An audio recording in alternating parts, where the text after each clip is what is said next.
nuestras pulsiones, activamos nuestras áreas de la conciencia. Somos conscientes de que estamos funcionando en esa evolución tan liosa que os hablaba antes del sujeto y el objeto y la sumisión y la dependencia y todo eso.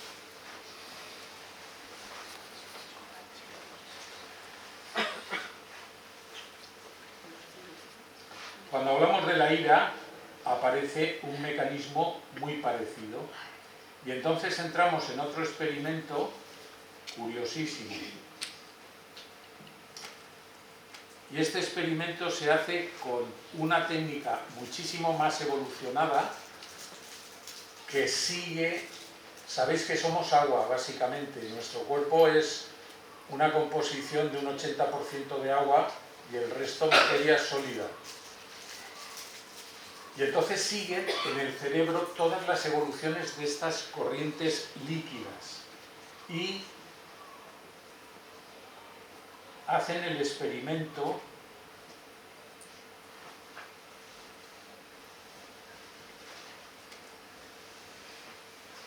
con una serie, en Inglaterra, con una serie de delincuentes, asesinos, homicidas y tal.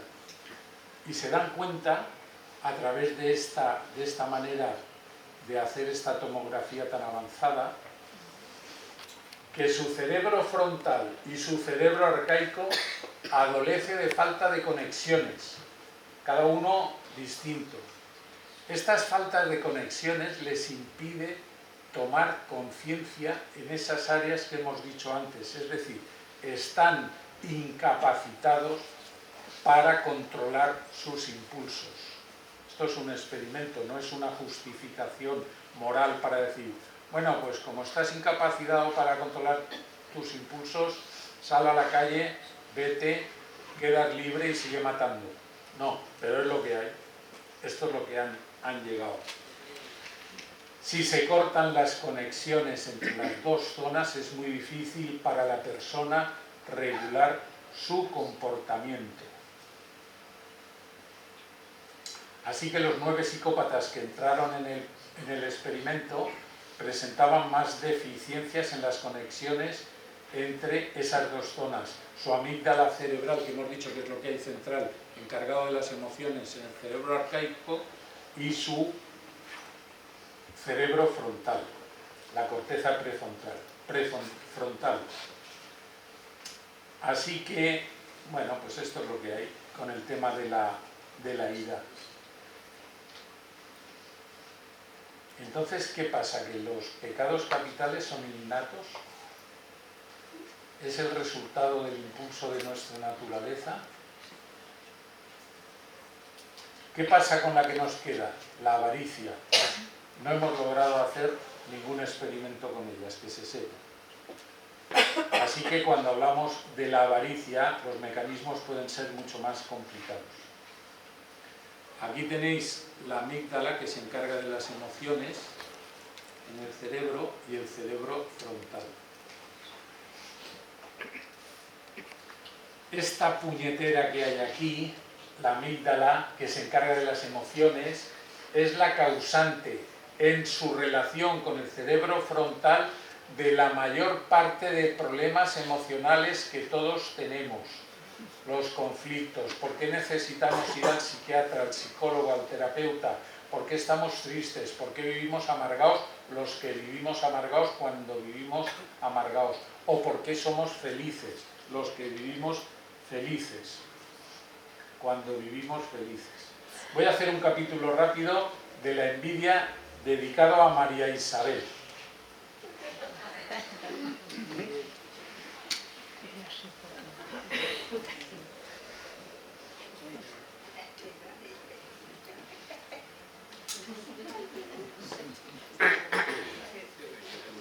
¿Lo veis, no?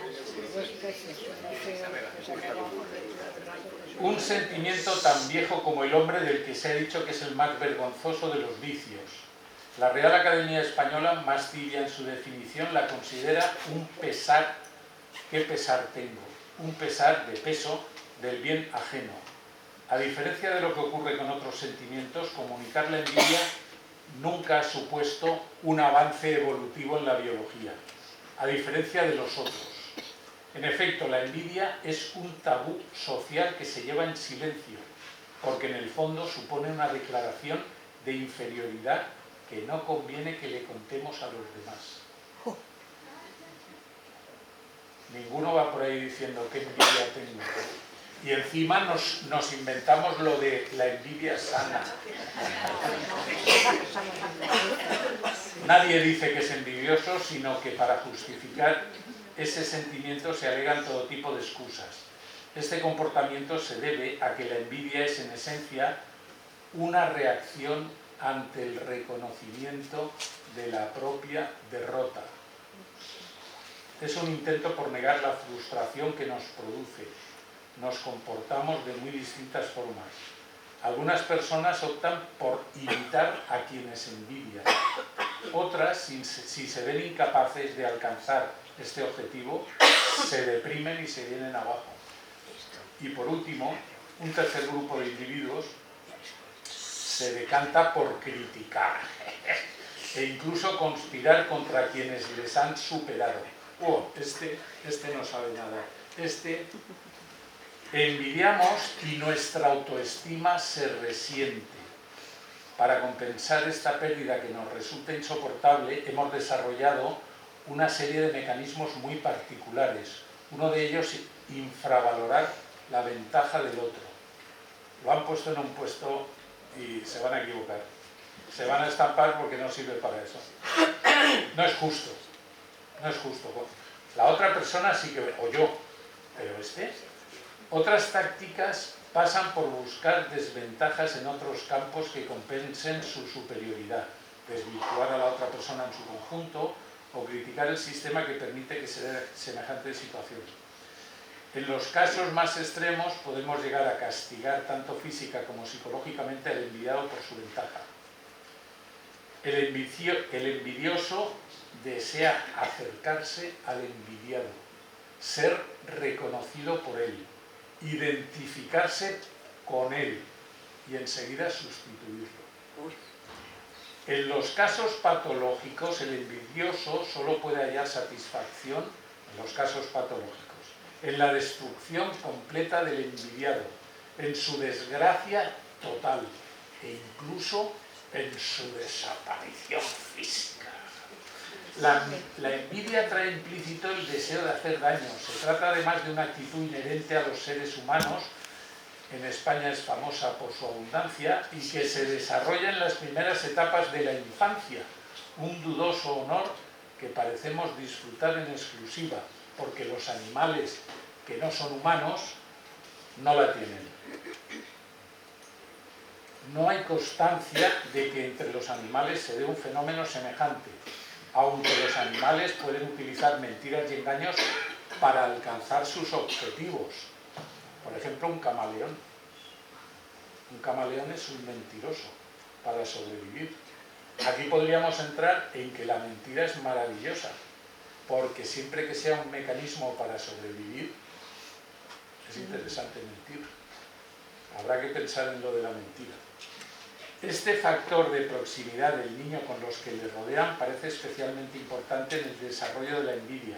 Así, cuanto más cercanas a nosotros sean las personas que envidiamos y cuando su superioridad se demuestra en los campos que más valoramos, crece el sentimiento de envidia cuando son personas cercanas. Por ejemplo, si son personas que no conocemos o que son lejanas, esta envidia no se desarrollará tan fácilmente. Por ejemplo, es muy dudoso que un físico actual sienta envidia y hostilidad por Newton o por Einstein, por los éxitos que cosecharon en su día. Puesto que la envidia se acentúa entre personas que viven circunstancias parecidas, lo lógico es pensar que se gesta entre hermanos, cuando los hermanos están pidiendo a los padres igualdad de trato o que lo quieran a él o a ella más que a los demás y ven esas injusticias. Yo llamo a mamá y mamá solo me habla de los problemas de mi hermana y de los niños de mi hermana y de la cantidad de trabajo que tiene mi hermana. Y yo estoy aquí tocando el violón, escuchando a mi mamá y llenándome de envidia y de rabia, porque no se ha fijado ni un solo momento en mí. Solo existe para ella mi hermana. Y luego cuando somos pequeños como hermanos, igual. A veces el envidiado puede vanagloriarse y hacer algo que ofenda al otro. Y entonces lo que entraríamos es en una provocación.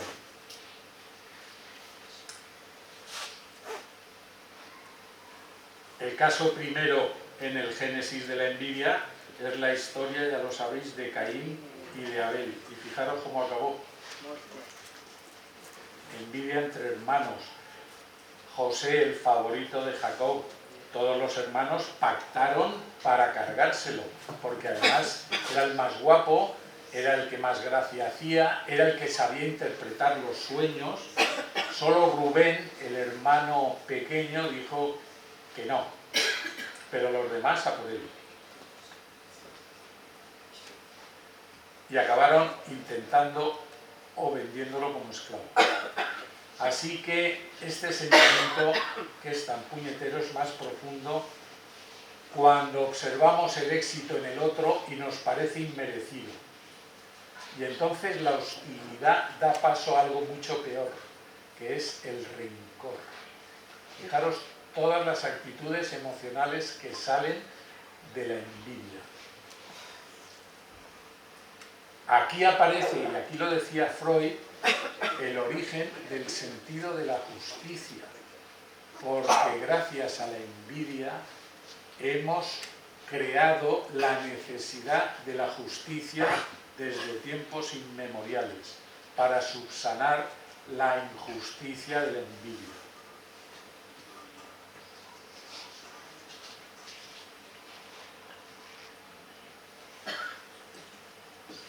La envidia está asociada a 4 tipos de comportamiento: al deseo sexual, a la avaricia, a los deseos de agresión y a una reacción terrible, que es la depresión.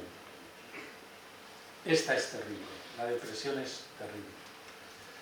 Ya lo decía Don Quijote, todos los vicios, Sancho, traen un no sé qué de deleite, de placer, pero el de la envidia no tal, sino disgusto, rencores y rabias. Iba a seguir, pero creo que nos hemos comido el tiempo. ¿Verdad? Puedes sacar 10 minutitos más. 10 minutitos más puedes sacar. Vale, seguimos rápidamente. ¿Qué sugerencia pondríamos a la envidia para intentar gestionarla mejor y que no nos hiciera daño? Pues hay una magnífica herramienta que sirve para muchas cosas, que es olvidar.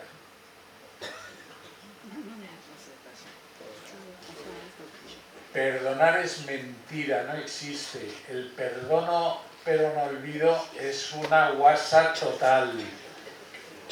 La única manera de hacer un duelo de un problema es olvidar. Y tenemos, gracias a nuestro cerebro, una facultad maravillosa para olvidar. Es la única y definitiva solución. Cuando olvidamos, sobrevivimos. Cuando olvidamos, seguimos. Si no somos capaces de olvidar, y es muy fácil olvidar, solo hay que hacer así de olvidar, si no somos capaces, acabamos esclavizados de esa ofensa, de esa envidia, de ese pecado, y ya no podemos. Olvidar, girar hacia el futuro y dejar de rumiar el pasado sin cesar. El corazón, si no lo hacemos, se endurece y el cuerpo reacciona con una dolencia o una enfermedad.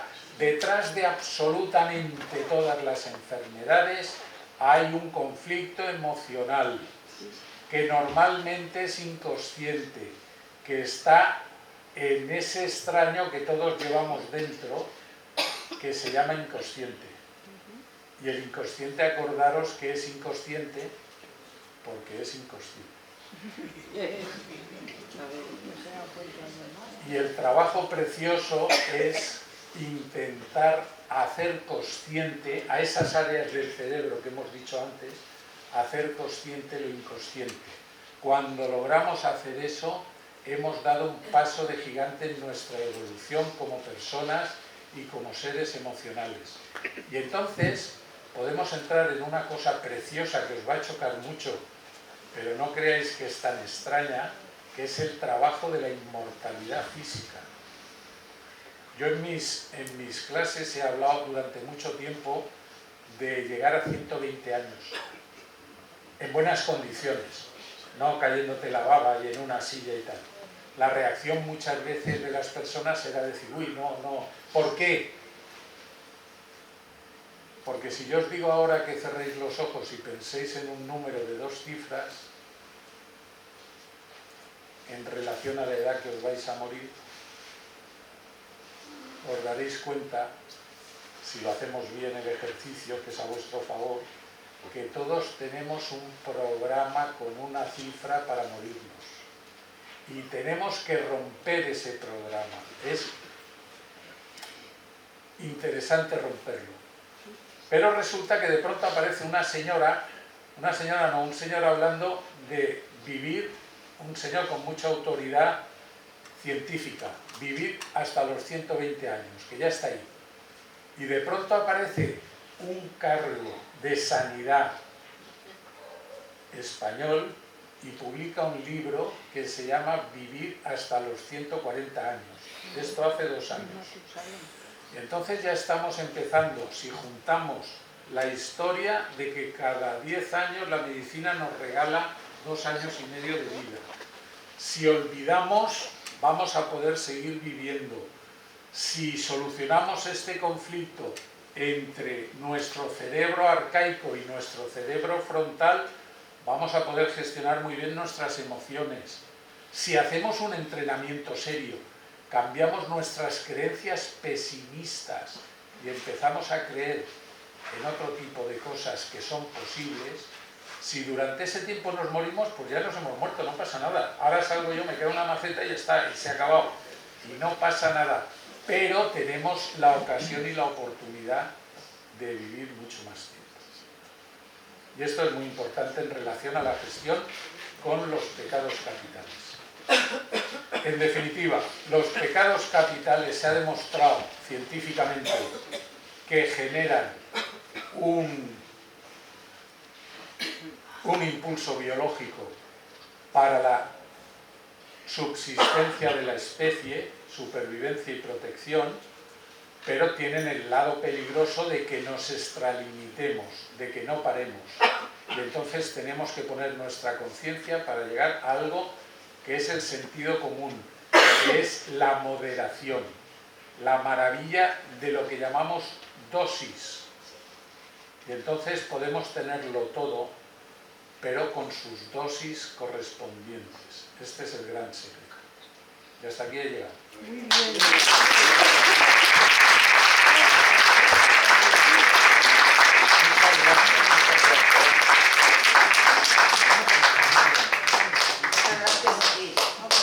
Porque bueno, esto varía para 3 días, me parece a mí, de lo profundo que es, pero bueno, en 1 hora es lo que hay.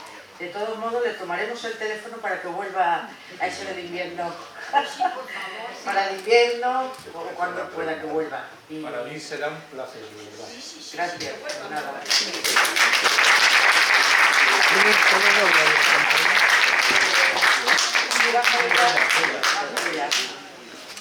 Te quería hacer un pequeño detalle por haber pasado por aquí por el faro, que es una tacita con tu imagen, espera que está quitando el ordenador, para que te acuerdes de tu visita al faro. Muchísimas gracias, la tendré como un trofeo. Bueno, os voy a decir quién viene la semana que viene. Bueno, si por cierto está aquí y está aquí escondidito. ¿Quién viene y el tema? Lo voy a decir ahora mismo. José María Albero, Pepe para los amigos. Él nos hablará ovnis, verdad, mentira, evidencia o fe. La semana que viene, si queréis escucharlo, ya sabéis, a puertas abiertas, y disfrutaremos un martes más. Y ahora vamos a pasar a las preguntas. A ver, por favor. Hola, buenas. Hola. Mi nombre es Óscar. Bueno, ante todo, gracias. Vamos a escuchar. Ante todo, muchas gracias. Ha sido como un canto de esperanza porque si estamos al principio y falta mucho por evolucionar, se solucionarán muchos problemas actuales que no los veremos tal vez nosotros. Y ahora la pregunta, se me ha ocurrido ahora, si se puede señalar a un país o a una comunidad como el más envidioso del contexto. La pregunta es, entonces, ¿habrá un mapa de envidiosos en el mundo? Como hay el de la felicidad, sea acertado o no, y cuáles pueden ser los factores que lo determinan, culturales, como las religiones, cristianismo. Yo quiero pensar, es una pregunta interesantísima y además que me plantea, como siempre, en una persona curiosa como yo, impenitentemente curiosa, me plantea el investigarlo. Pero me viene a la cabeza, por la distinción, por ejemplo, del país que habitamos, en el que presumimos desde hace muchos siglos de ser un país típicamente envidioso, en el que predomina la envidia, que el origen de este país es un país hecho con muchas tribus, muchas culturas, casi parecido a Italia. Garibaldi logró unificar Italia, que también tenía problemas similares. Pero España es un país absolutamente heterogéneo, diferente en cada una de sus partes y además con orígenes distintos. Desde los visigodos, todo el norte incomunicado, los vascos han tenido que inventar según qué palabras que no tenían al fundirse. Es decir, no tiene nada que ver un andaluz con toda la influencia árabe con un vasco. Ya dice el asturiano, dice, España es territorio reconquistado y solamente es Asturias. Es decir, hay toda una conciencia diferencial, enriquecedora y maravillosa, pero que probablemente intuyo yo así de pronto y sin basarme en nada más que en la intuición, que pueda ser causa de esta envidia, con lo cual concluiríamos que países heterogéneos podrían también tener este problema de la envidia más acusado, para ese mapa. Una cosita más. Dando el razonamiento, lo cognitivo, ¿no? Si yo me encuentro, por ejemplo, ante un profesional como usted, en vez de envidiarlo, lo agradezco, ¿no? O sea, que ojalá me encontrara personas, o vas al médico y vas a llevar a tu hijo al médico, el mejor médico que puedas. No vas a envidiar al médico. No entiendo yo esa relación. Eso de lo que está hablando es de su inteligencia emocional y de su grado de evolución. Permítame que se lo diga. Que se lo digo de usted como no. Gracias. Lola. Sí, usted ha comentado que el primer pecado... De tú, por favor, que solamente era eso. Sí. Bueno, ha comentado que antes del primer pecado de Adán y Eva, cronológicamente se podría hablar de que había existido con mucha anterioridad. ¿Puede ampliar un poquito eso? Sí, claro. No hablaba de pecado, hablaba de impulsos que nos llevan a esa supervivencia. Es decir, nosotros biológicamente venimos del mar. Somos seres que estuvimos en el mar. Esto es lo que llamamos la filogénesis y la ontogénesis. Y se repite en el bebé desde la concepción el mismo proceso que se ha producido con el ser humano, que no era ser humano, sino que era una cosita pequeña que sale del mar, que se queda en la orilla, y estando en la orilla está esperando que venga una ola y se lo lleve al mar otra vez. Pero hay algunos que no, y entonces esos o mueren o se adaptan. La clave de la supervivencia es adaptarse, la capacidad de adaptación, y sigue siéndolo. Los dinosaurios no supieron adaptarse, no pudieron. Bueno, entonces desde ahí viene ya este impulso de supervivencia, este impulso de alimentación, que está detrás, por ejemplo, en esta supervivencia, está detrás de la sexualidad, está detrás de la alimentación como elementos básicos. Por eso digo que viene de antes. Gracias. A ver, por favor. Buenas tardes. Buenas tardes. Muy agradecido por la conferencia y le quiero hacer dos preguntas. Una, cuando ha dicho usted olvidar, cuando me conteste, quiere decir entre olvidar e ignorar, ¿qué diferencia podemos encontrar entre el olvido y la ignorancia?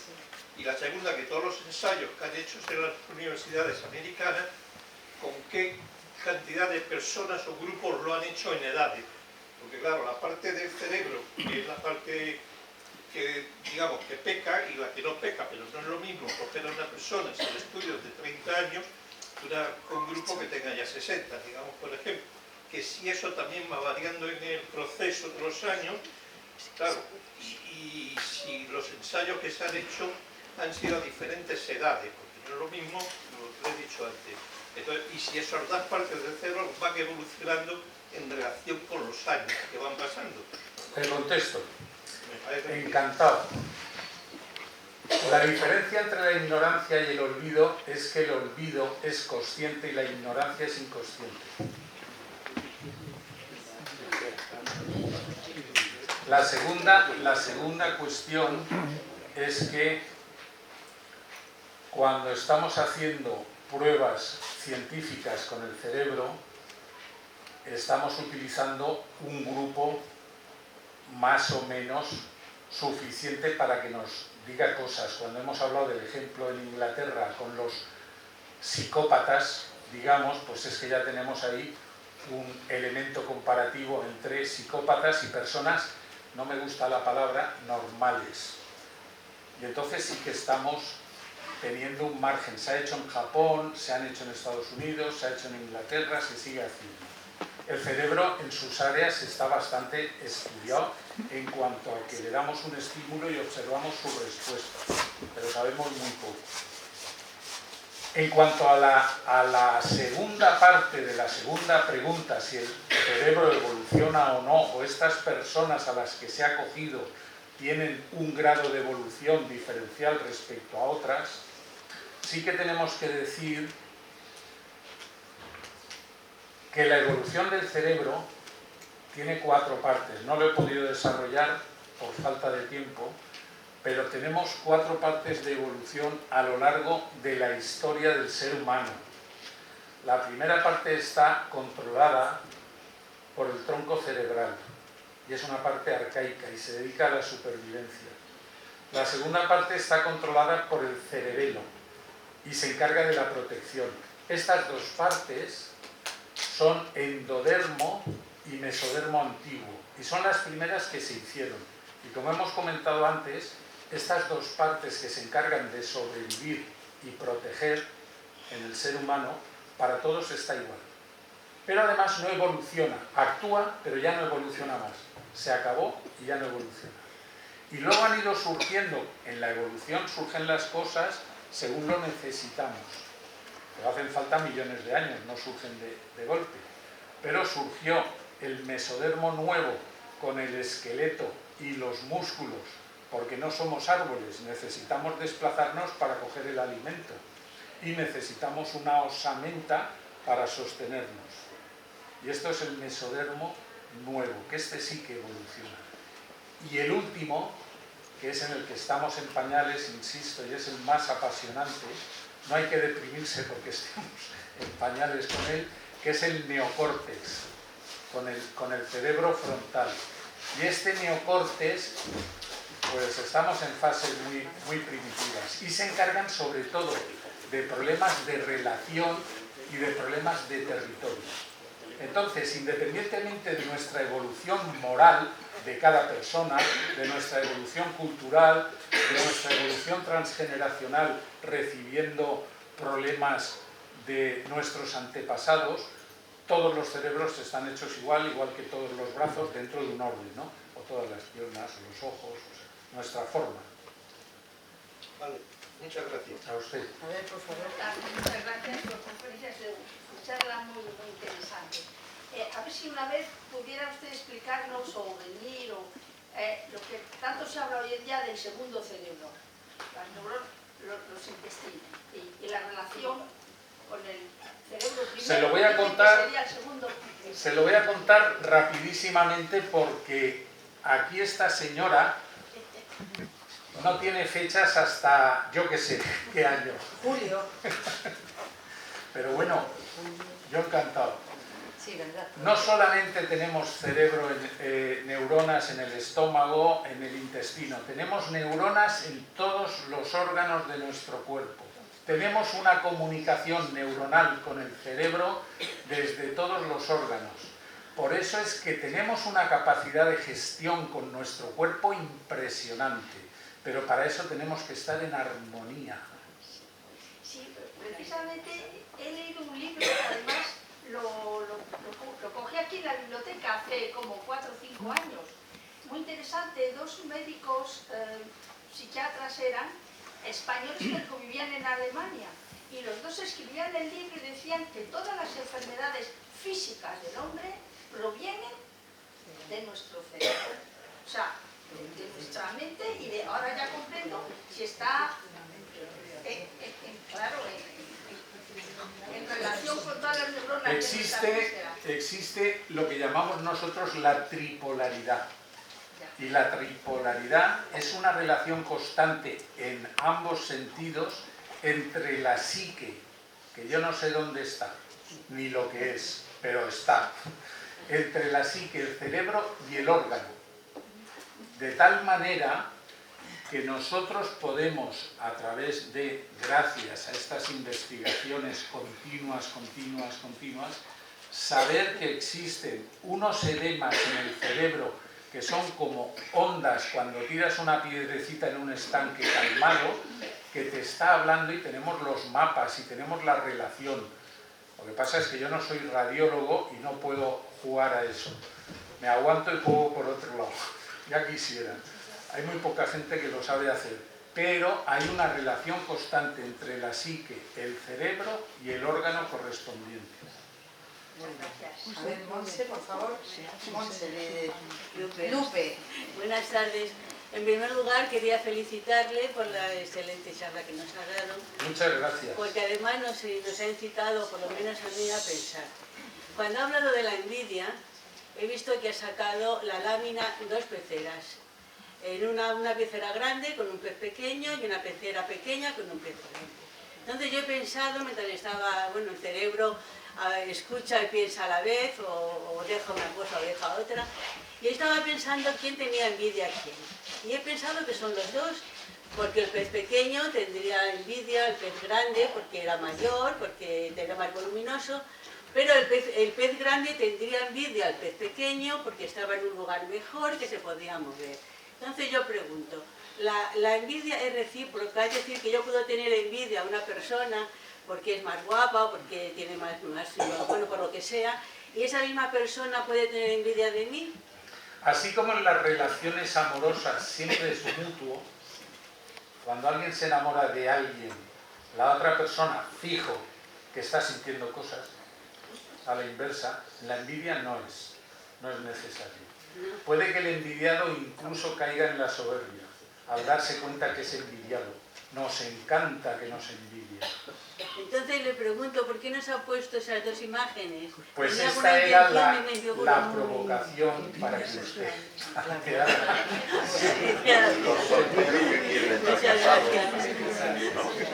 Los solteros que quieren ser casados y los casados que... Aquí hay una lectura muy interesante que se deduce enseguida. Si yo estoy dándome cuenta de lo que tengo, voy a ser mucho más feliz que si ignoro lo que tengo y voy a estar queriendo tener lo que otro tiene y que yo no tengo. Solo que nos miremos el ombligo un poquito, nos vamos a dar cuenta, todos los que estamos aquí, independientemente de nuestras circunstancias personales más o menos difíciles, de lo afortunados que somos. Es verdad. A ver, Sí, bueno, muy amable y muy simpática la charla. La pregunta que le haría es que dicen que aquí mismo se dan otras charlas que este cerebro profundo, de los primeros, es mucho más rápido que el cerebro, diríamos, del neocórtex. Tiene mucha lógica. Sí, por tanto, la publicidad la enfocan directamente a ese cerebro profundo para que actuemos inconscientemente en muchas situaciones. Sí, señor, estoy de acuerdo con usted. ¿Por qué? Porque tiene más experiencia. Porque ha sido gracias a ese cerebro profundo que estamos aquí, que hemos sobrevivido. No sé lo que tardaremos, porque el tema de la moderación peca por su ausencia. Nos hemos comido el planeta este año ya y estamos sin acabar febrero. Pero toda la, digamos, despensa de planeta que teníamos para este año nos la hemos zumbado. No sé lo que aguantaremos. Yo confío, siempre soy optimista, aunque dicen que un optimista es... No, perdón, dicen que un pesimista es un optimista mal informado, bien informado. Pero yo confío. Y luego, ¿realmente somos libres o no? Porque claro, con todo ese cerebro que actúa, ¿tenemos alguna libertad? Pensamos que la tenemos, pero realmente... Yo ahí tengo una frase que me consuela, que es que yo soy libre para elegir mis cadenas.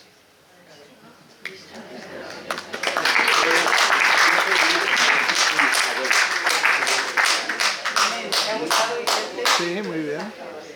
Bueno, ¿algún comentario más? ¿Alguna pregunta? Allí, por favor. Bueno, no sé si voy a poder... Vamos a escucharlo. No funciona la garganta. Pero bueno, en primer lugar, que ha sido una charla maravillosa. Que yo no había oído hablar de los pecados capitales desde el punto de vista relacionado con lo natural y lo científico. Que ha sido maravilloso. Y que además, lo que es innato y lo que hay que trabajar con el cerebro, digamos, con el neocórtex, que es interminable y que estamos en el inicio. Yo siempre había pensado, realmente, o lo he leído, no lo sé, pues que las células eran inteligentes, no cabe duda, porque ellas mismas se especializan para formar el corazón, o formar la vesícula, o lo que sea. Y que la vida es incomprensible. He ahí el quid. Y me ha gustado mucho el yo objeto y el yo sujeto, porque es el yo que tratamos como objeto el que es el grande. Y ahí está un misterio tremendo, que es el que falta que trabajar. Y no sé si viene a tono, ni quiero presumir, creo, que no lo sé. Pues que leí un anónimo del siglo VIII que decía: aunque parece que sé, lo que me gustaría ver es al yo que me sabe cuando sé que sé. Y ahí está.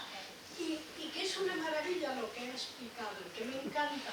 Y que me encantaría también que hablara un poquito, bueno, yo no, a lo mejor no estoy en la otra conferencia, pero es un poco la reacción o la diferencia entre el ser, digamos, que no utiliza la libertad, que entiendo yo que es inteligente como son los animales, y el equilibrio nuestro entre libertad y elección.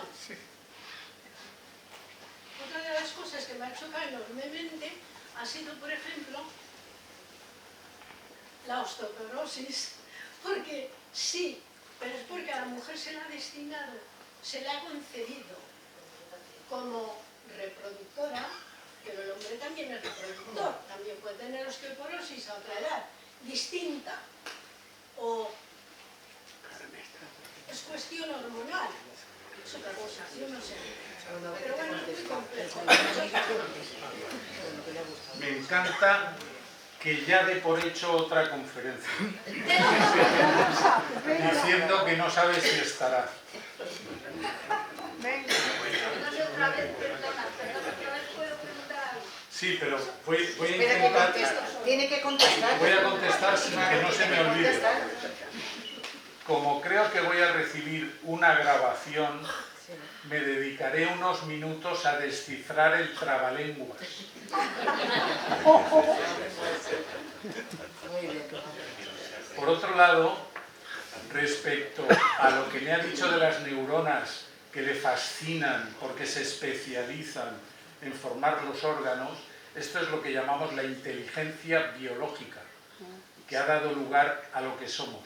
Y es fascinante, porque llegando a entender eso, llegamos a entendernos. Cuando entendemos la historia, nos entendemos. Esta es la pasión de la biología, que no es el absoluto, pero que está ahí casi como la filosofía. Muy bien. Ahora. Sí. Ya se tendría que ser una tercera charla. Bien. ¿Está dispuesto? Sobre la psicopatía, que la han nombrado usted dos veces. Y cuando ha dicho la psicopatía, las personas psicópatas y los normales. Pero yo entiendo que, creo, y he leído mucho sobre ello, que la psicopatía no es una enfermedad, porque el psicópata sabe perfectamente lo que es bueno y que es malo. Y hoy en día el problema es que hay muchas personas que son, entre comillas, psicópatas. Es decir, en un cierto grado que no sienten la empatía. No hemos hablado de empatía, lo ha dicho usted con otras palabras, pero sobre la empatía y la... Le comento brevemente. Muy interesantes. Lo primero que hay que hacer con un psicópata es alejarse de él para siempre. Sí, ya lo sé, ya lo sé. A quien le gusta estar con un psicópata. Una vez dicho esto, como con otro chiste un poco vulgar, si volara